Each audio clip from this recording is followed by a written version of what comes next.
Our eighth and final lecture video in the force series will cover Newton's third law of motion, which is the law of action and reaction. Newton's third law of motion tells us that for every action, there is an equal and opposite reaction. Let's look at a few examples demonstrating Newton's third law. If you are standing on a small fishing boat and you jump off, the boat travels in the opposite direction through the water. The action is the jumping off, and the reaction is the boat flies back in the opposite direction. Another example is if you apply a force to a wall, the wall applies the same force back on your hand. If the wall didn't apply the same force back, your hand would either fall through the wall or the wall would fling you backwards. Last, if you take a balloon that is blown up but not tied off and let it go, the air rushes out and the balloon flies all over the place. The action here is the air rushing out one end of the balloon, and the reaction is the balloon flies in the opposite direction.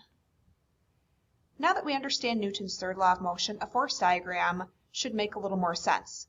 If your weight or the weight force is applied to, say, the ground will apply an equal but opposite force to your feet. Otherwise, you would fall through the ground or be shot up into the sky. This force that the ground applies to your feet is the normal force, which we use when we are calculating friction. This concludes our discussion on Newton's third law of motion and of our force series.